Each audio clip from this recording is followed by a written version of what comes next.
If you've been on your phone for 4 or 5 hours, you're likely to be able to exercise for 20 minutes. Action is the antidote to despair. Yeah, really good. So you can't just think things, you've got to action them. I was in a male-dominated environment, and what I've experienced from being in that culture and since then is men are struggling. Under the layers, they're really struggling, and the highest rate of suicide is amongst the men. Tracy, Hello, it's Sam. great to have you on the podcast. Thank you so much for agreeing to come today. We've known each other for a long time. Excellent. Tracy, just tell us a little bit about yourself, because I've brought you onto this podcast today really because you have something of value to share with everybody who might be watching this, and it really ties in well with our whole ethos of speaking into the lives of men and women in the aviation industry. Fabulous. My name's Tracy, and I'm married to Stuart, who was in the Army Air Corps for 23 years, so we've travelled around a lot. We have 2 kids, and I am now a trained therapist and trainer, and I run my own courses on self-esteem, mental health, and I do a lot of one-to-one therapy counselling with young people and adults. And my heart is to help people be the best version of who they really are. Fantastic. And why do you think that's so important these days more than ever in your experience? I think in my own life, I think nowadays a lot of people are trying to be what everyone else tells them they need to be. And I think you will never be happy, satisfied, and your mental health will not be good if you're constantly trying to be something else. So my company is called True Colour, and basically my whole heart is to help people unravel like a Russian doll. The real you is a little Russian doll that you were born to be, with all your gifts and talents and your quirky personality types. And then as you go through life, through school, through work, you put layers on what other people have said you have to be. Might be what the world says you have to be, or you perceive the world says you have to be. And so often the real us gets lost under all those layers. And I find a lot of people when they come to midlife suddenly go, I'm not doing what I want to do. And it's like the little Russian doll is screaming really loud, let me out. And I think if we can get from young people, I work a lot with young people, to just be who they authentically are from the start, it will save a lot of people a lot of problems in the future. And just to own who you are is freedom. And that's my heart, really. That's really good. I meet a lot of people every week in the aviation industry coming into the classes that we run. And I think we get labelled. We put our own labels on. Maybe it's our job role. Maybe it's the different roles and responsibilities we have inside as well as outside of work. Why do you think, though, that people need to be brought back to this realisation of who they are authentically? I think there's a fight in us if we're not being who we really are. It's called incongruence. And so you go into a setting and you really want to say that, but you feel you have to say that. Or you go in and you act a certain way, but it's not in line with who you really are. So there's a constant battle on internal and external. That's exhausting mentally and emotionally. And also just when you can be authentically who you are and say to the world, this is what I bring to the world, there is a space for you. That's your fit. I say to clients, like, you're a jigsaw piece, but if you're trying to be someone else's part of the jigsaw piece, you will never fully fit. You'll never feel complete.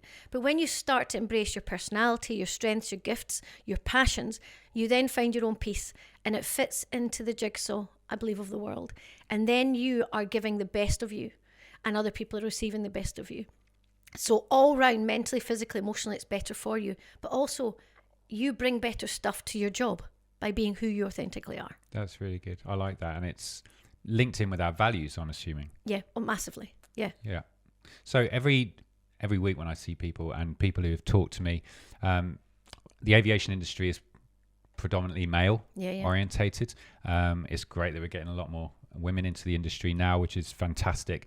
But speaking as a bloke, we kind of sometimes handle things a little bit differently. Slightly, maybe that Russian doll analogy, it's quite harder to get through that first layer. Yeah. And what do you think, though, where do you think the freedom is for men to actually listening into this podcast to find, where do you think the freedom is for men to find their authentic self or that voice to come through? I don't actually think the genders are that much different. I do think the pressure on men to be something, I think men's greatest fear is to be perceived as weak. So I think to even admit that they're struggling, that there is a Russian doll under there, I think for men is really difficult. And obviously I was married to a soldier I'm still married to him, but he was a soldier for 23 years. So I was in a male-dominated environment. And what I've experienced from being in that culture and since then is men are struggling. Under the layers, they're really struggling. And the highest rate of suicide is amongst the men. So I think the freedom they would find is no different than women, because it would help their mental health. And also by allowing them to be, I'm having a hard time just now, and that to be accepted and not to be judged. And we are really trying to get men to say, it's okay to cry. It's okay to say I'm struggling.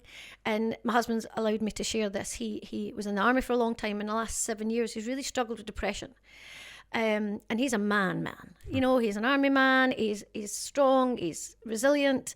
But he wasn't ever taught to allow himself to feel the emotions that are perhaps not strong emotions. Yeah. And they caught up with him. And I think for a lot of men, that's what happens.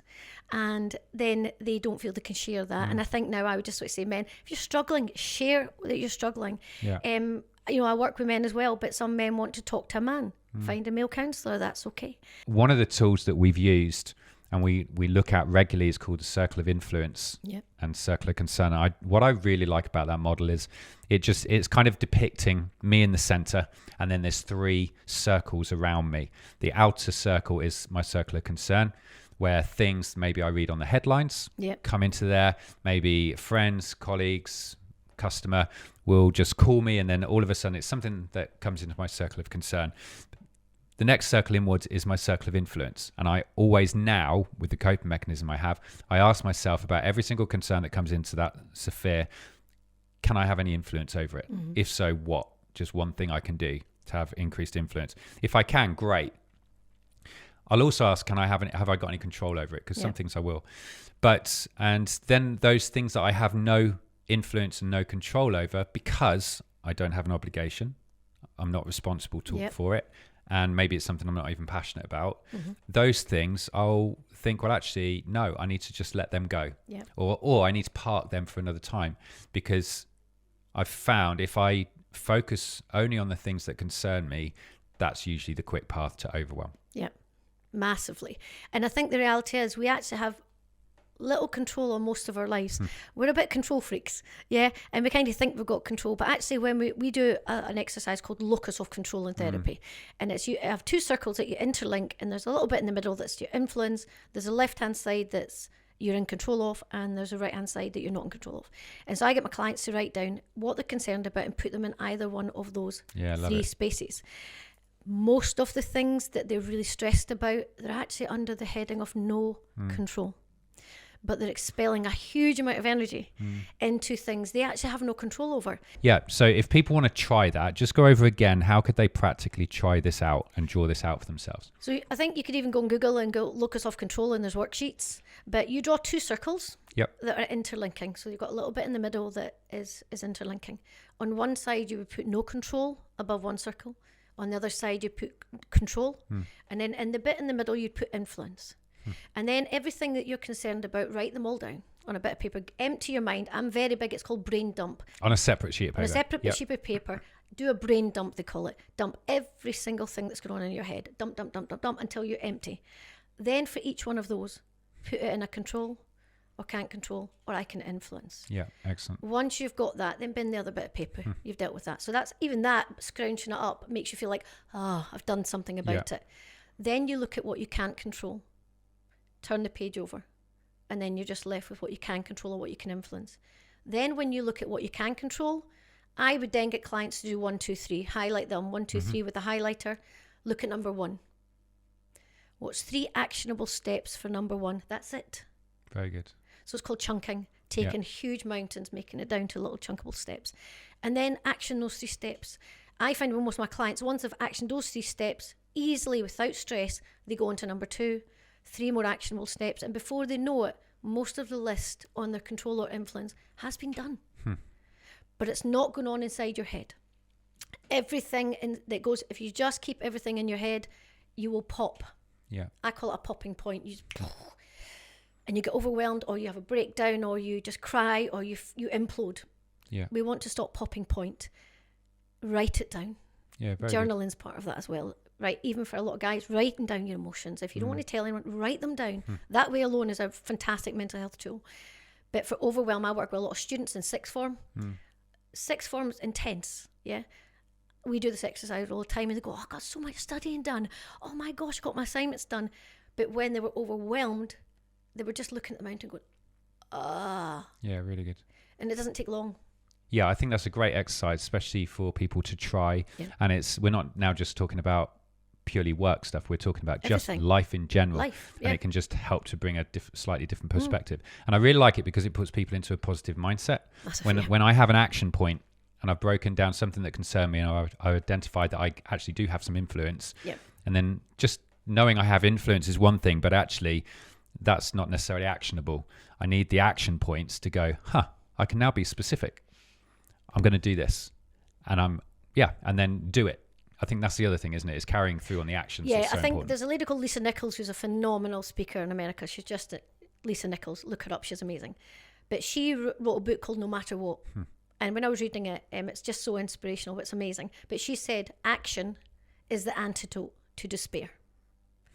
So say that again. Action is the antidote to despair. Yeah, really good. So you can't just think things. You've got to action them. So I say to anyone, emotional overwhelm. Okay, what are you feeling? I'm feeling lonely. Okay, what's that indicating to you? That's indicating I miss human connection. What's your action point then? No point knowing knowledge if you don't action it, which we talked about earlier. So then I'd say, well, then reach out to a friend who you're safe with, or someone that you love, or someone who loves you. Then that loneliness goes once you've actioned the loneliness. It's the same in everything in life. So let's just transition now. I want to talk about stress really briefly, but I know there are people in this industry who are actively trying to cope with stress. Yep. Just give me some top tips right now. If somebody's stressed because they're working shifts and they've got stuff going on at home and they're feeling the pressure at work, ever increasing demands, what are some of just a couple of things that they could do to exercise? One of the first. And people go, I don't have time to exercise. Yep. You don't really have time not to exercise. So, and I would say that I would say, if you say you've got no time to exercise, I would ask you to look at how long you've been on your phone. No guilt here at all. But if you've been on your phone for 4 or 5 hours, you're likely to be able to exercise for 20 minutes. Now, I'm not talking going to the gym. Some people don't like that. I'm talking a 10-minute power walk. When you do exercise, this is the chemistry. It reduces cortisol. It reduces adrenaline that's pumping through your system when you're stressed. And it increases dopamine, endorphins, oxytocin, all the great chemistry. The bad chemistry can't be in your system at the same time as the good chemistry, so you have to learn how to activate the good chemistry. That's and really good. Exercising, super quick. I will do a power walk for 10 minutes down the street and back to declutter myself, to recenter myself, to get rid of the adrenaline, and then I can face my next client calmly. So exercise is key. Even walking up and down stairs a couple of times, jumping on the spot for 5-10 minutes, it doesn't matter. Get your heart rate up. That will get your cortisol down. Really good. If you can do it in nature, wow. Why? Nature is naturally calming. Okay. Naturally calming. And anyone who's been in nature will just start feeling a bit more calm. So if you can do exercise in nature, it's game changing. There's a tool that's really simple, and it's you breathe in for 5, really deep, but into your gut. It's called diaphragmatic breathing. Yep. But breathe out for 10. Can you give us a demonstration? Oh, well, okay, get ready. You have to sit up and uncross. When you're stressed, your body posture will go in. Yep. It's a protection mechanism. So you want to open your, Sam, you can do it with me. Open your thing. You're going to breathe in through your nose for the count of 5. And then we're going to get into our gut, really into our tummy, make ourselves big. Yep. And then imagine you're breathing out like you're breathing through a straw for 10. It's the out breath that calms your nervous system and gets you into the calm part of your nervous system, not the in breath, which is what people think. So breathe in for 5, out for 10.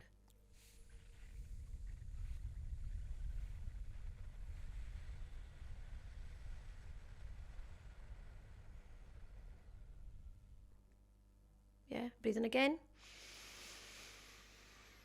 for 5, and then out really slow for 10. The slower out you can do, the better.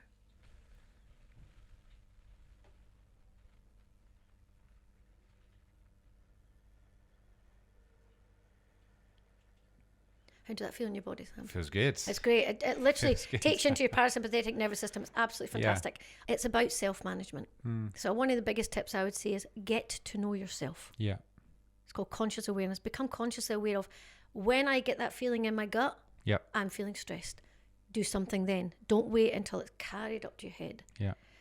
Okay, I'm agitated with my wife. Am I really, or am I worried about work? Hmm. Okay, I need to deal with that. Or maybe tonight I need a night off. Or don't do overtime. Yeah. No, that's really good. Do you know what I mean? I think you have to become self-aware is key, because everyone's got different capacities to cope with life. And if you don't know your capacity, you'll try and live by someone else's. You have to know your own really, really well. I now am very in tune with myself, and I say to my husband, I'm in my margins. And what I mean by that is I'm not in overwhelm, but I'm heading that way. Yeah. So I need to grab myself when I'm in my margins to bring myself back to my coping capacity. So for me, I'd go paddleboard, I'd go for a swim, I'll go for a scone somewhere to my favourite place and read a book. Yeah. Or I'll be with someone who's a safe person who feeds me, not someone who drains me. Yeah. So I think the key is actually self-awareness. Yeah. And knowing yourself. And self-awareness, we're going to be more self-aware when we're not stressed. Yeah. Because when you're stressed, you're in survival mode. Which is why it's important to put these techniques into practice before we're in a stressful situation, but to know what our stressful situations are. Know your triggers. The thing we've got to identify. Yeah, and the old teaching used to be kind of avoid your triggers.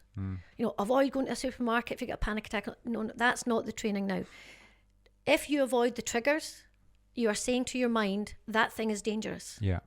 Well, it's not, but your nervous system response is the issue. So we need to calm your nervous system while you're in that place. Yeah.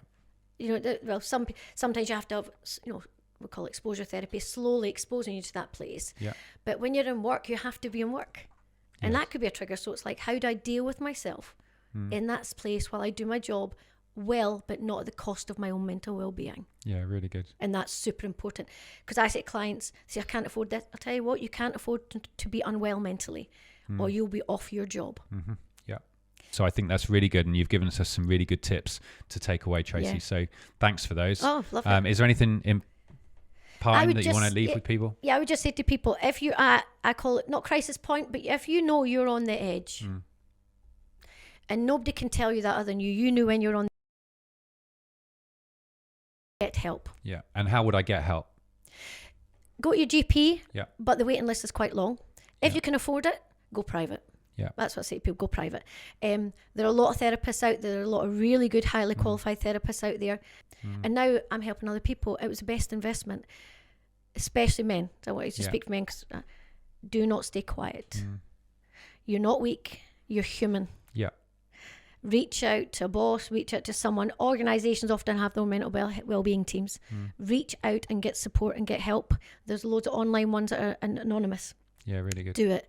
Don't suffer alone, because you're valuable. Yeah. And you that's really matter. good. That's really good. And there's mental health first aiders in most organisations. Most organisations. And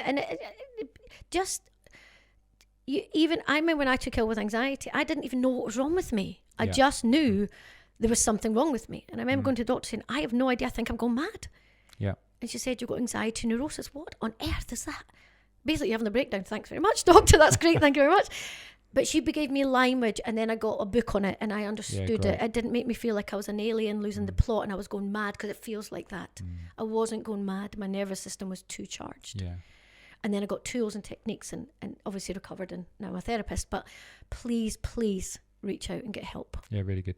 Thank you, Tracy. Lovely to be here, Sam. Thank you for having me. Going to be of value. So, yeah, look forward to the next time. Thank you. Fabulous. Thank you.